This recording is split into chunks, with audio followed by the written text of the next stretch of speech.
ሰላም ጤና ይስጥልን ክቡራን ተመልካቾች ከሐረሪ ብሮድካስቲንግ ኔትወርክ የሰዓቱን የአማርኛ ቋንቋ ዜናዎች ወደ እናንተ ይዘን ቀርበናል። ከዜናዎቹ ጋር ሊንሽ መልስ ነኝ። በቅድሚያም ክልላዊ ዜናዎች በበጎ ፍቃድ አገልግሎት የተቸገሩ ወገኖችን መደገፍና የመረዳዳት ባህልን ማዳበር እንደሚገባ የሐረሪ ብሔራዊ ጉባኤ ምክትል አፈ ጉባኤ ወይዘሮ አሚና አብዱል ከሪም ገለጹ። የጂኔላ ወረዳ በክረምት የበጎ ፍቃድ መርሃ ግብር በህይወት ፋና ስፔሻላይዝድ ኮምፕሬሄንሲቭ ሆስፒታል ለሚገኙ ህሙማንና ህመምተኞችን ለሚያስታምሙ ወገኖች የማዕድ ማጋራት መርሃ ግብር አካሂዷል። ለዲኒ መሐመድ ዘገባ ገዛኛ አራጌ። በሐረሪ ክልል በጎ ፍቃድ አገልግሎት ህብረተሰቡን ተጠቃሚ የሚያደርጉ በርካታ ስራዎች በመከናወን ላይ ይገኛሉ። የዚህ እንቅስቃሴ አካል የሆነው የጂኔላ ወረዳ በህይወት ፋና ኮምፕሬሄንሲቭ ስፔሻላይዝድ ሆስፒታል በመገኘት ለህሙማንና አስታማሚዎች የማዕድ ማጋራት መርሃ ግብር አከናውነዋል። በመርሃ ግብሩ ላይ የተገኙት የሐረሪ ብሔራዊ ጉባኤ ምክትል አፈ ጉባኤ ወይዘሮ አሚና አብዱል ከሪም ባስተላለፉት መልእክት ሰውን ለመርዳት ሰው መሆን ብቻ በቂ ነው በሚል መሪ ቃል ወረዳውን ያከናወነውን የማዕድ ማጋራት ተግባር ሊጠናከር የሚገባ መልካም አርአያ ነው ብለዋል። በጎነት ለራስ ነው። ሰው ለመደገፍ ደግሞ ለድጋፍ ደግሞ ሰው መሆን ብቻ በቂ ነው። አይ ቲንክ ያንም መነሻው ማድረግ በጂኔላ ወረዳ ላይ 3 ዋና ተግባራቶች በተለይ ከማዕድ ማጋራት ጋር የታቀዱ ስራዎች አሉ። ከነዛ ስራዎች መካከል አንዱ ነው ይሄ በህይወት ፋና ሆስፒታል እየታከሙ ያሉ ህሙማንን በዛው ልክ ደግሞ አስታማሚዎችን ለመደገፍ የአንድ ቀን ምሳም ቢሆን ቀልድ አይደለም በሚለው ጂኔላ ወረዳ ውስጥ አስተባብረን ያመጣነው ምግብ ነው። ስለዚህ አሁን ይሄንን በሚመለከት አይ ቲንክ ከታቀዱ ስራዎች ውስጥ አንዱ ነው። ስለዚህ ለ400 ሰዎች ነው ዛሬ ማዕድ የምናጋራው። ስለዚህ ይሄ ማዕድ ማጋራት አንዱ የቅዳችን አካል ነው ማለት ነው። በቀጣይነት 2 ስራዎች ይቀራሉ ከማዕድ ማጋራት ጋር ተያይዞ።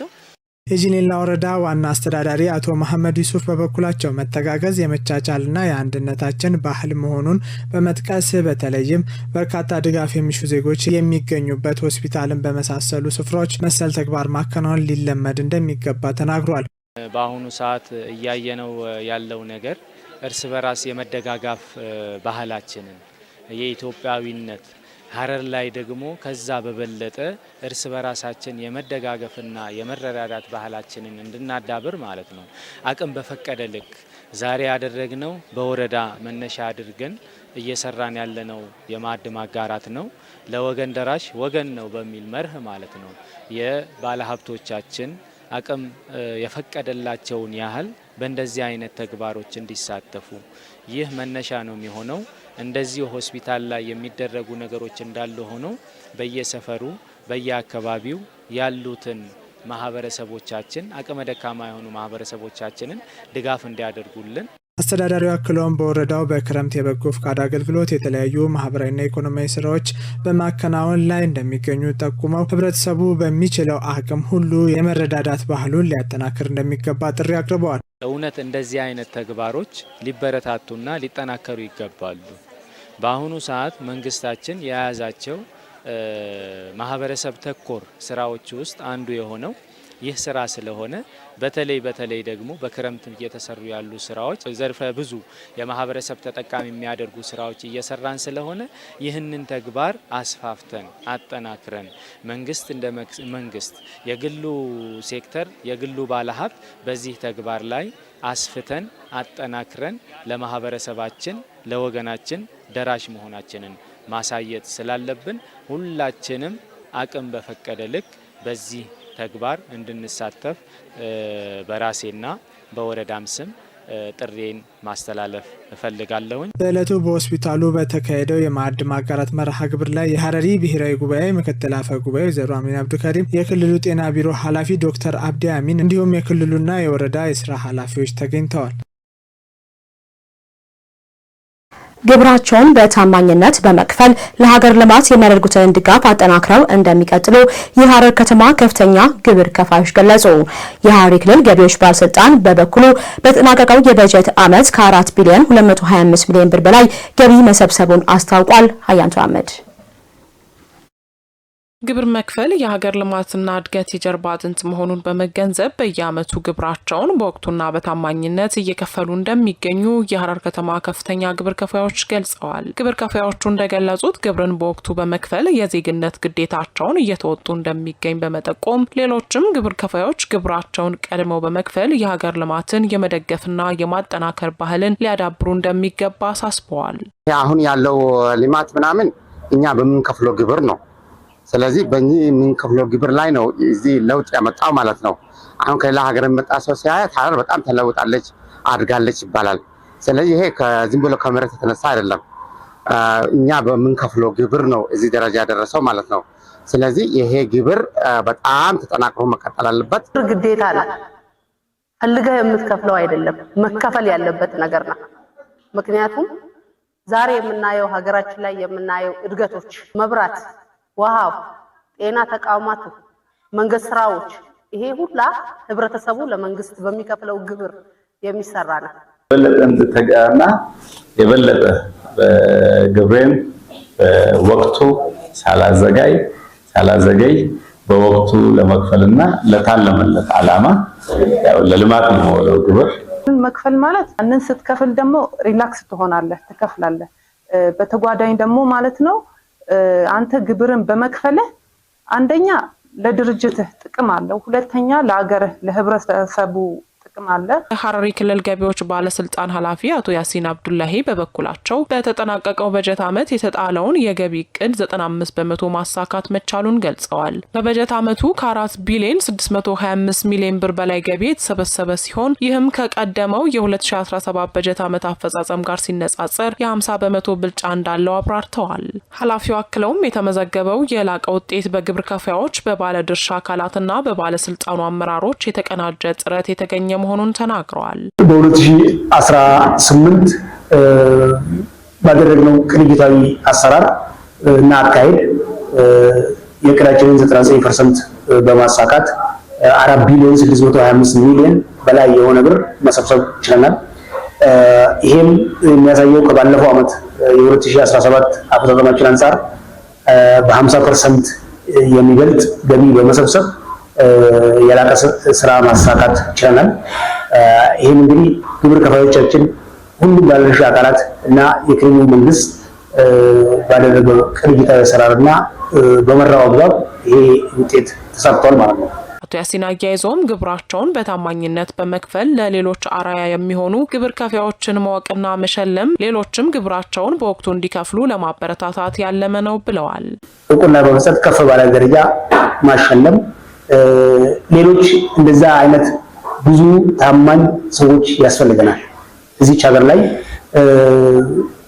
ብዙ አይነት በየዘርፉ የሚሰሩ ለሀገራቸው የሚለፉ በስራቸው ላይ ውጤታማ ሆነው ለሌሎች አርአያ የሆኑ መልካም ሰዎች ያስፈልጉናል። ባለስልጣኑ የግብር ከፋዮችን ጊዜና ጉልበት የሚቆጥቡ ዘመናዊ አሰራሮችን ዘርግቶ ወደ ተግባር መግባቱን ጠቁመዋል። የግብር አሰባሰቡን ዘመናዊና ቀልጣፋ ለማድረግ በተከናወኑ ስራዎች የተመዘገቡ ውጤት አበረታች መሆኑ የተገለጸ ሲሆን በቀጣይም ታማኝ ግብር ከፋዮችን በማበረታታትና የታክስ ሕግጋትን በማስከበር ረገድ የሚደረገው ጥረት ተጠናክሮ እንደሚቀጥል ተመላክቷል። የኢትዮጵያ ሀገራዊ ምክክር ሂደት ወደ ማጠናቀቂያ የተቃረበ መሆኑንና 3/4 የሚሆኑ ስራ መጠናቀቁን የኮሚሽኑ ምክትል ዋና ኮሚሽነር ዶክተር ሂሩት ገብረስላሴ አስታወቁ።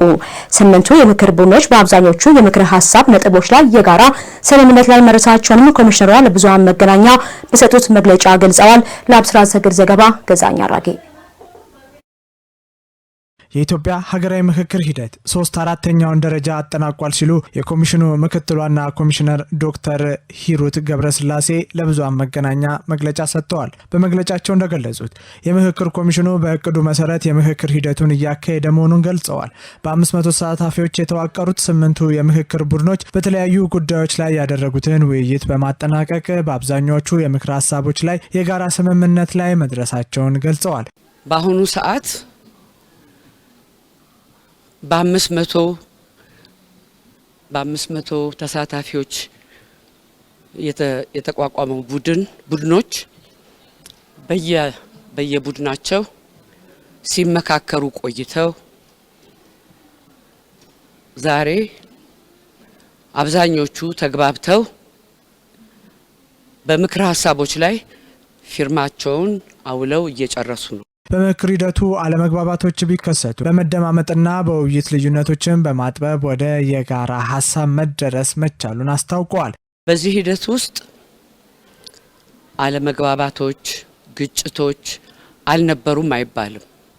በመኖራቸው ምክንያት ግን ይህ ምክክር አስፈላጊ መሆኑን የበለጠ አረጋግጠናል። እነዛ ግጭቶች ተፈተው ተደማምጠው ወደ አንድ የጋራ ሀሳብ አማካይ ሀሳብ ላይ ደርሰው በአብዛኞቹ ጉዳዮች ላይ ተስማምተው 8ቱም ቡድኖች ስራቸውን እያጠናቀቁ ነው። ከ8ቱ ቡድኖች የተውጣጡ አዲስ ቡድንም የቀረቡትን ምክረ ሀሳቦች በማጣጣም ድግግሞሽና ተቃርኖ እንዳይኖር በማድረግ ወደ አንድ ወጥ ምክረ ሀሳብ የማምጣት ስራ መሰራቱን አክለዋል። በተጨማሪም ከግለሰቦች፣ ከቡድኖች፣ ከፖለቲካ ፓርቲዎች የሚቀርቡ ቅሬታዎች በኮሚሽኑ የቅሬታ መፍቻ ስነስርዓት መሰረት እየተመረመሩ ውሳኔ እየተሰጠ መሆኑን ገልጸዋል። ኮሚሽኑ በቀጣይ የምክክር ውጤቱን ለኢትዮጵያ ሕዝብ የሚያበስርበት ምዕራፍ እንደሚጀምር ጠቁመው በአጠቃላይ ምክክሩ ስራ ወደ 3/4ኛ ደረጃ መድረሱን አስታውቋል። ወጣቶች በሀገራዊ የምክክር ሂደቱ በንቃት በመሳተፍ ለሰላም ለአንድነትና ለሀገር ግንባታ የሚጠበቅባቸው ሚና እየተወጡ መሆኑን ገለጹ። በምክክር የተሳተፉ ወጣቶች ጥያቄዎችን በኃይልና በግጭት ሳይሆን በሰላማዊ ውይይት መፍታት እንደሚገባና ለቀጣዩ ትውልድ ለሰላምና አንድነቷ የጠበቀ ሀገር ማስረከብ እንደሚገባ ተናግረዋል። የአብስራ ሰግድ ዘገባ እንደሚከተል ይቀርባል። የኢትዮጵያ ዋናው ሀገራዊ ምክክር ጉባኤ ከሐምሌ 8 ቀን 2018 ዓ.ም ጀምሮ በአዲስ ዓለም አቀፍ ኮንቬንሽን ማዕከል መካሄዱን ቀጥሏል። የሀረሪ ብሮድካስቲንግ ኔትወርክ ያነጋገራቸው በሀገራዊ የምክክር ሂደቱ የተለያዩ አጀንዳዎችን ይዘው የተሳተፉ ወጣቶች እንደገለጹት የወጣቱ ንቁ ተሳትፎ በሀገራዊ ጉዳዮች ላይ ሀሳብን በነጻነት ለማቅረብና የተሳሳቱ አመለካከቶችን በውይይት ለመፍታት ወሳኝ መሆኑን ጠቁመዋል። ተሳታፊዎቹ እንደገለጹት ወጣቶች የነገ ሀገር ተረካቢዎች በመሆናቸው በሀገሪቱ የወደፊት አቅጣጫ ላይ የሚኖራቸው ተሳትፎ ከፍተኛ ነው። በመሆኑም ችግሮችን በጉልበት ለመፍታት ከመሞከር ይልቅ በጠረጴዛ ዙሪያ ተቀምጦ በሰላማዊ መንገድ መፍትሄ ማፈላለግ እንደሚገባ አስገንዝበዋል። ይሄ ምክክር ኮሚሽን ለሀገራችን አዲስ ነው። ትልቅ ፋውንዴሽን ነው። ትልቅ መሰረት ነው። በዚህ በመነሳት ወጣቱ ጥያቄ ሲኖረው ጥያቄውን በጉልበት መመለስ ሳይሆን የሚፈልገውን ነገርና ለወደፊት የሚሆነውን ነገር እዚህ ተነጋግሮ በጠረጴዛ ዙሪያ ተነጋግሮ የሀገሪ ችግር የአካባቢ ችግር በዚህ ሁኔታ መፈታት አለበት ብሎ ተነጋግሮ መፍታት እንጂ ከዚህም በፊት ስናይ እንደነበረው ጥያቄ ያለኝ ጥያቄ አልተመለሰም ብሎ መብቱን ለማስከበር ጠመንጃ መዞ ጫካ መግባት የለበትም። በየአካባቢው መንገድ መዝጋት የለበትም። የልማት እንቅፋት መሆን የለበትም። ወጣቶች ያው አገር ተረካቢ እንደመሆናቸው መጠን እዚህ መድረክ ላይ ጥሩ ኑሯቸው ለነገ ትውልድ ጥሩ ማስረከብ አለባቸው ብዬ ነው ማስበው። ምክንያቱም እቺ ሀገር አባቶቻችን አድዋ ድል ሲያስረክቡን ኢትዮጵያውያን ደግሞ አንድ ስንሆን ብዙ ነገር ማድረግ እንችላለን እና ወጣቶች ደግሞ እዚህ ሚናቸው በጣም ከፍተኛ መሆን አለበት ብዬ ነው ማስበው። እንግዲህ ወጣዊ ሚና በጣም ቀደም ተጠቀስኩት በጣም ሰፊ ነው። አንድ እነሱ ሀገር ተረካቢ ከመሆናቸው አንፃር ለሚመጣው ትውልድ እነሱም ቀድሞ እሱ ባኖሩት አሻራ አንድ እንደ ታሪክ ተብሎ ይጻፍላቸዋል።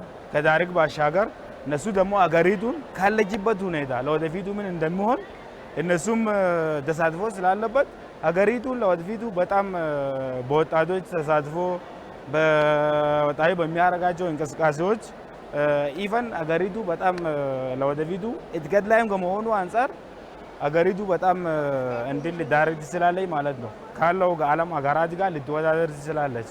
አገር ደግሞ ዓለም ሀገራት ጋር ለመወዳደር ዋናው ትልቁ ቁልፍ የያዘው ማን ነው? ወጣቶች ነው።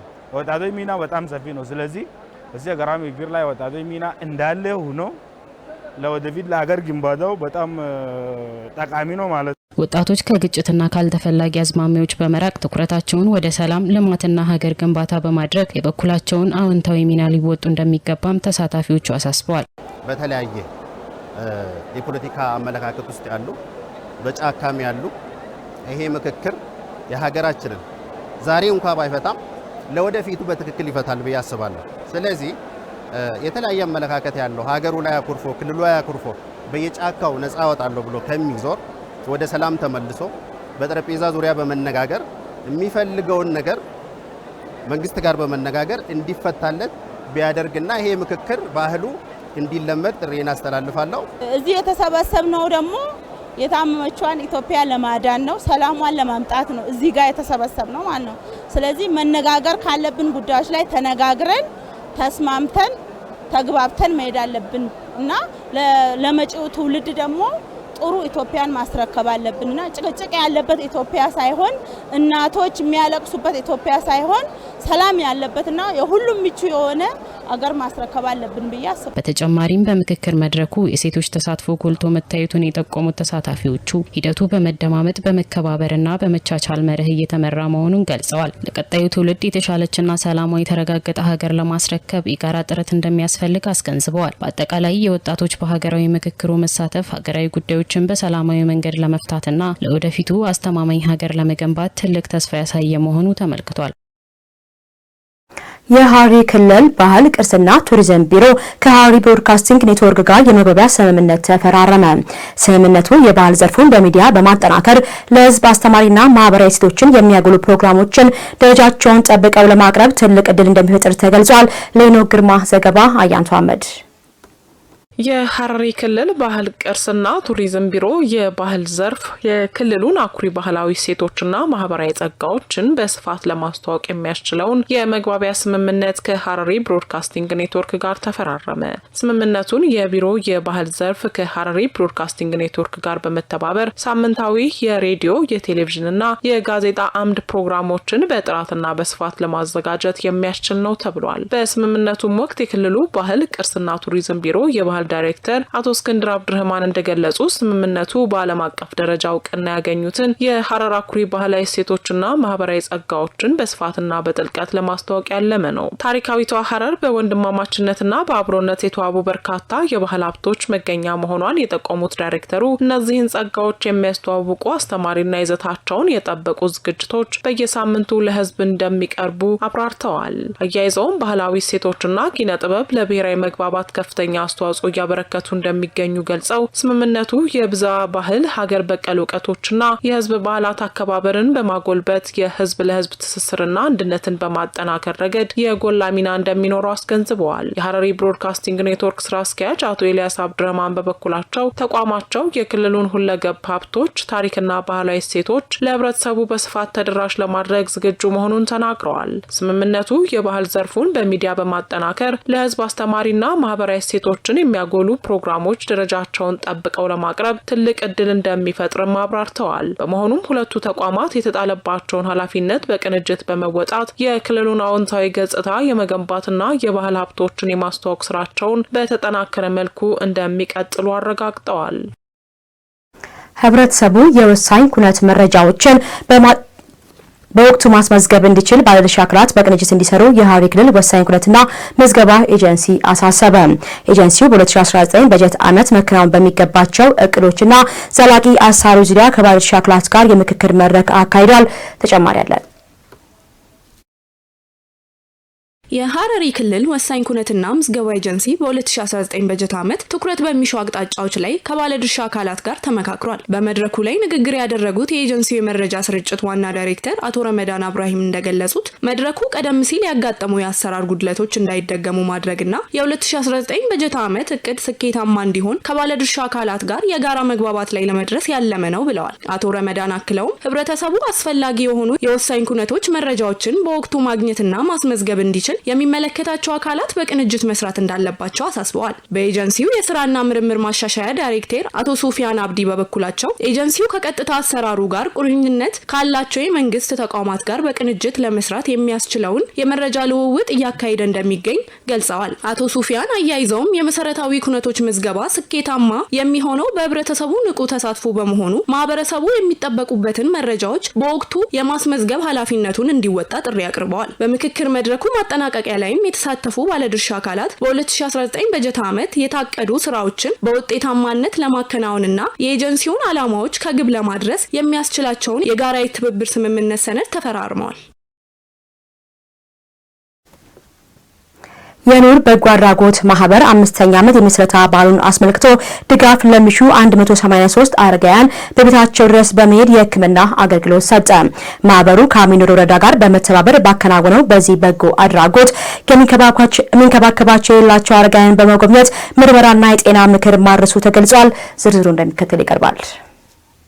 የኑር በጎ አድራጎት ማህበር ከተመሰረተበት ጊዜ ጀምሮ ችግራቸውን በራሳቸው መፍታት የማይችሉ ወገኖችን በመለየት በርካታ የበጎ አድራጎት ስራዎችን ሲያከናውን ቆይቷል። የማህበሩ ፕሬዝዳንት አቶ ፈቲ አብዱል ሰመድ እንደገለጹት የማህበሩ ዋና ዓላማ የተቸገሩ ሰዎችን በአንድ ወቅት መደገፍ ብቻ ሳይሆን ዘላቂ መፍትሄ እንዲያገኙ ማገዝ ነው። የ5ኛ ዓመት የምስረታ በዓላቸውን የመረዳዳት ባህልን በማጠናከር ድጋፍ ለሚሹ አረጋውያን የጤና አገልግሎት በማድረስ ማክበራቸውን አብራርተዋል።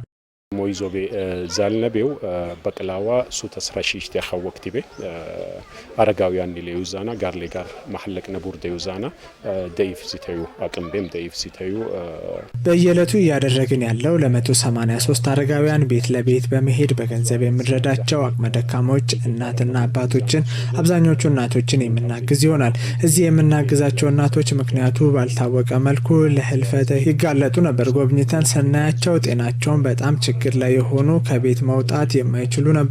አሁን እንደምናያቸው እግራቸው አጥንታቸው ችግር ያለባቸው ደም ግፊትና ስኳር የተያዙ ህመሞች ያሉባቸው እናቶች አሉ። ለዚህም የጤና ክትትል ለማድረግ የጤና ጣቢያ ጋር በመተባበር በጋራ በጎ ስራዎችን ለመስራት ተነስተናል። እየሰራን ነው። አጠቃላይ 8 መንገዶች አሉን። ለነሱ መሀል የጤና ችግር ያለባቸው 7ቱ ናቸው። እነዚህ ውስጥ የተመረጡ ዛሬ የህክምና አገልግሎት እየሰጠን እንገኛለን። ማህበሩ ባለፉት አመታት አረጋውያንን በቤታቸው በመጎብኘት የውሃ ጉድጓድ በማስቆፈርና ወላጅ አልባ ህጻናትን ለሚንከባከቡ ወገኖች ድጋፍ በማድረግ ማህበራዊ ኃላፊነቱን ሲወጣ መቆየቱን ጠቅሰዋል። በዛሬው ዕለት በተከናወነው የጤና ድጋፍም በተለይ የስኳር በሽታ፣ የደም ግፊት፣ ከእድሜ መግፋት ጋር የተያዙ ህመሞች ባሏቸው አረጋውያን ላይ ትኩረት ተደርጓል። የማህበሩ አባል የሆኑት ዶክተር ኢማዳ ኢብራሂም ለአረጋውያኑ አስፈላጊውን ምርመራ በማድረግ በህመም ወቅት ሊያደርጓቸው የሚገቡ ጥንቃቄዎችንና የጤና ምክሮችን መስጠታቸውን ገልጸዋል። ያው ትራያጅሎዛር ሺ ኢንተርናሽናል ቢዛለው ስክሪንና ሺ ሆና ቤዚክ ቴስት ያሽናሻና ትራያጅ የሚባል የህክምና አገልግሎት እያደረግን ነው ያለ ነው። ስክሪን እናደርጋለን። ቤዚክ ቤስቶችን እያደረግን ፊዚካል ሰርተን ምንም አይነት ችግር የሌለባቸውም ወይንም ችግራቸው ትንሽ የሆነውን እዚሁ ቤታቸው ክትትል አድርገን መድኃኒት እዚሁ ሰጥተን እናክማለን። ለትሪሽ ያልደዋሽ ደብክል ሰጥተን ሊታና የአሚር ኑር ወረዳ ጤና ጽህፈት ቤት ኃላፊ አቶ አንዋር አብዱል ከሪም በበኩላቸው ከተቋማቸው ጋር የተደረገው ትብብር የበጎ አድራጎትና የጤና ተቋማት በቅንጅት በመስራት ለተጋላጭ ወገኖች አገልግሎትን በቀላሉ ማድረስ እንደሚችሉ ማሳያ ነው ብለዋል። በቀድለው አሚር ኑር መርከዝ አፌት መርከዝ ያው ዝትላያ ወመጥቶ ዝትላያ አፌት ዋስላህ ሀዲሽ ባው ደረጃ ቸምበርማ የአሚር ኑር ጤና ተቋም የተለያዩ ከጤና ጋር የተያዙ የሚሰሩ ስራዎች ቢኖሩም በተለይም በጎ አድራጎት ጋር በተያያዘ ስራዎች መሰራት ከኒው አሶሲዬሽን ጋር በመተባበር እየሰራን ነው። በተለይም የበጎ አድራጎት የጋራ ስራ በመሆኑ በጋራ እየሰራን እንገኛለን። የኑር በጎ አድራጎት ማህበር በቀጣይም የሚንከባከባቸው የሌላቸውን አረጋውያን የኑሮ ችግር ያጋጠማቸውን ወገኖቻችንና ወላጅ አልባ ህጻናትን የመደገፍ ስራውን አጠናክሮ እንደሚቀጥል አስታውቋል።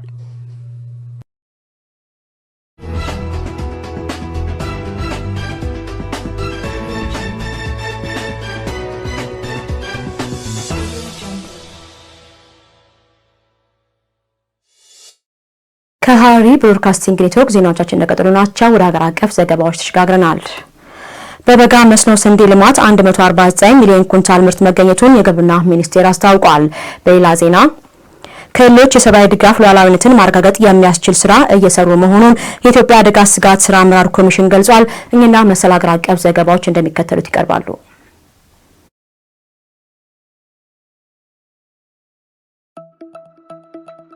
በበጋ መስኖ ስንዴ ልማት 149 ሚሊዮን ኩንታል ምርት መገኘቱን የግብርና ሚኒስቴር አስታውቋል። በግብርና ሚኒስቴር የሰብል ልማት መሪ ስራ አስፈጻሚ አቶ ተሾመ ገለቱ ለጋዜጣ ፕላስ እንደገለጹት በ2018 ዓ.ም በበጋ መስኖ የለማው መሬት 3.78 ሚሊዮን ሄክታር የደረሰ ሲሆን ከዚህ የለማ መሬት 149 ሚሊዮን ኩንታል ምርት ማግኘት ተችሏል። ቀደም ሲል ሀገሪቱ ምርት ታገኝ የነበረው በመኸር ወቅት ብቻ እንደነበር ያስታውሱት መሪ ስራ አስፈጻሚው አሁን ላይ በአመት 3 እና 4 ጊዜ ማምረት መቻሉ እጅግ ትልቅ ሀገራዊ ስኬት መሆኑን አብራርተዋል። ግብርና የሀገሪቱን ኢኮኖሚ ከሚደግፉ ዋና ዋና ዘርፎች አንዱ በመሆኑ ይህ የተመዘገበው ውጤት የምግብ ዋስትናን ከማረጋገጥ አንጻር ከፍተኛ አስተዋጽኦ እያበረከተ እንደሚገኝም ተናግረዋል። በመላው ሀገሪቱና በሁሉም ክልሎች የግብርና ሜካናይዜሽን ስራዎች በስፋት የተተገበሩ መሆናቸውን ያብራሩት አቶ ተሾመ በዘንድሮ ዓመት ብቻ 7 ሚሊዮን ሄክታር መሬት በሜካናይዜሽን ታግዞ መታረሱን ገልጸዋል። በሌማት ትሩፋት አርሶና አርብቶ አደሩን በወተት ምርት፣ በንብ ማነብ፣ በዶሮ እርባታ፣ በአሳ ሀብት ልማት፣ የእሴት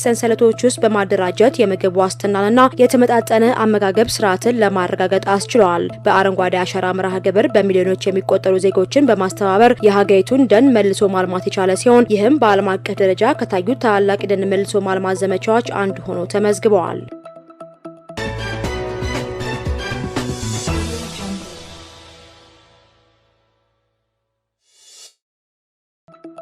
ክልሎች የሰብአዊ ድጋፍ ሉዓላዊነትን ማረጋገጥ የሚያስችል ስራ እየሰሩ ነው ሲል የኢትዮጵያ አደጋ ስጋት ስራ አመራር ኮሚሽን ገልጿል። የኢትዮጵያ አደጋ ስጋት ስራ አመራር ኮሚሽነር ዶክተር ሽፈራው ተክለማርያም እንዳሉት የኢትዮጵያ የሰብአዊ ድጋፍ ሉዓላዊነትን የማረጋገጥ እምርታ የተረጂነት አስተሳሰብን በመስበር ወደ አዲስ የምርታማነት ምዕራፍ እያሸጋገረ ነው። በኢትዮጵያ የሰው ሰራሽና ተፈጥሯዊ አደጋዎችን ቀድመው በመከላከልና አደጋ ሲደርስ ፈጣን ምላሽ በመስጠት ሰብአዊ ድጋፍን በራስ አቅም መሸፈን የሚያስችል የአሰራርና የህግ ማሻሻያ መደረጉን ገልጸዋል።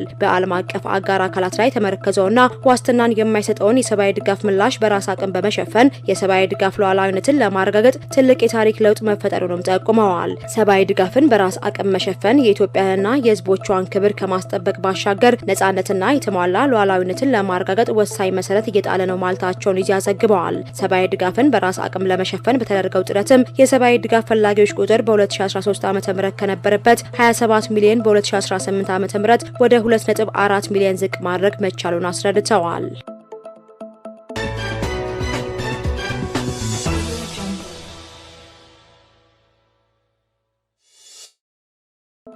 የሀገራዊ ምክክር ጉባኤው ሂደት ለኢትዮጵያ ዲሞክራሲ ስርዓት ግንባታ ከፍተኛ ሚና አለው ሲሉ ተመካካሪዎች ተናገሩ። አስተያየታቸውን የሰጡት ተመካካሪዎች የኢትዮጵያ ሀገራዊ ምክክር ጉባኤ የተለያዩ ሀሳቦችን በነጻነት እንዲሸራሸሩ በማስቻል ነባር ችግሮችን በምክክር ለመፍታት ሰፊ እድል መፍጠሩን ገልጸዋል። በምክክሩ የተነሱ የሚገኙት ሀሳቦች ለዘላቂ የሀገር ግንባታ አስተዋጽኦ የሚያበረክቱ ናቸውም ብለዋል። ምክክሩ ከመላው ኢትዮጵያ የተውጣጡ የህብረተሰብ ክፍሎች የተሳተፉበትና ሁሉም ሰው ሀሳቡን በነጻነት እያቀረበበት ይገኛል ሲሉም ተናግረዋል። ምክክሩ የተለያዩ ሀሳቦች ያለ ገደብ እንዲነሱ እድል መፍጠሩንም ጠቁመው ይህም ችግሮችን አሳታፊ በሆነ መንገድ በመመካከር ለዛሬ ብቻ ሳይሆን ለነገ የሚበጁ መፍትሄዎችን ማምጣት እንደሚያስችል ተናግረዋል። በተመካካሪዎች የተነሱ ያሉት ሀሳቦች ኢትዮጵያን ወደ ዘላቂ ሰላም፣ ከፍታና እድገት ለማሻገር እንደሚያግዝ ገልጸው ሂደቱ ለሀገሪቱ የዲሞክራሲ ስርዓት ግንባታም ከፍተኛ አስተዋጽኦ አለው ብለዋል። ምክክሩ ለችግሮች ዘላቂ መፍትሄ ለማበጀት ትልቅ እድል መፍጠሩን ጠቁመው ይህም የተሻለች ሀገርን ለመጪው ትውልድ ለማስረከብ ያግዛል ማለታቸውን ዘግበዋል።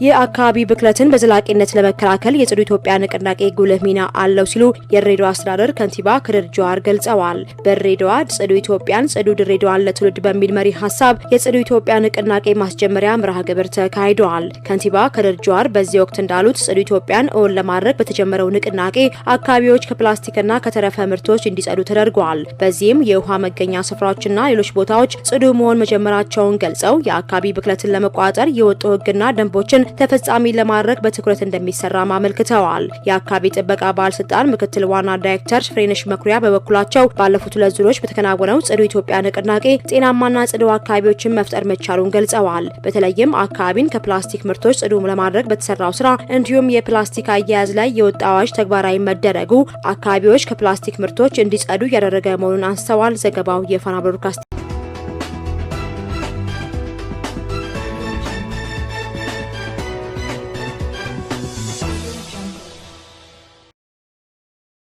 ከውጪ ወዳገኘነው ዘገባ ስናልፍ የሱፐር ኤልኒኖ ክስተት በፈረንጆቹ 2026 መጨረሻና በ2027 መጀመሪያ ወደ ከፍተኛ ደረጃ ሊደርስ እንደሚችል ተነገረ። ዘንድሮ የተከሰተው ኤልኒኖ በታሪክ ከታዩት እጅግ ብርቱ መሆኑን መነገሩ ይታወሳል። የዓለም ሜትሮሎጂ ድርጅት ዘገባን ባህር ጠንከር እንደሚከተለው አዘጋጅቶታል። የሱፐር ኤልኒኖ ክስተት በ2026 መጨረሻና በ2027 መጀመሪያ ወደ ታሪካዊ የከፍተኛ ጥንካሬ ደረጃ ሊደርስ እንደሚችል ዓለም አቀፍ የአየር ድርጅቶች እያስታወቁ ይገኛሉ።